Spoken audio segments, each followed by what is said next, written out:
तळोदा तालुकास्तरीय विज्ञान प्रदर्शनाचा समारोप। शहरातील ब्लॉझम इंग्लिश स्कूल तळोदा येथे पंचायत समिती आणि मुख्याध्यापक संघ यांच्या संयुक्त विद्यमाने तालुकास्तरीय विज्ञान प्रदर्शन पार पडले। यशस्वी विद्यार्थ्यांना पारितोषिक देत समारोप करण्यात आला। कार्यक्रमाच्या अध्यक्षस्थानी पंचायत समिती सभापती लताबाई वडवी, प्रमुख पाहुणे म्हणून अर्जुन वडवी, गटविकास अधिकारी के.एम. पवार, गट शिक्षण अधिकारी शेखर धनगर, योगेश चौधरी आणि इतर मान्यवर उपस्थित होते। प्राथमिक गटातून योगिनी महेंद्र सूर्यवंशी ही प्रथम, मनस्वी जगदीश शिरसाट ही द्वितीय, तर आराध्य स्वप्नील महाजन ही तृतीय ठरली।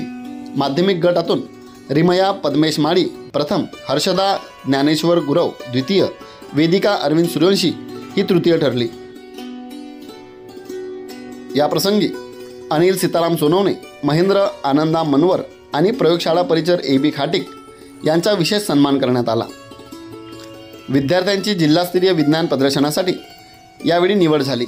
मान्यवरांनी विद्यार्थ्यांच्या कल्पकतेचे कौतुक करत अशा उपक्रमामुळे विज्ञानाची आवड वाढते असे सांगितले।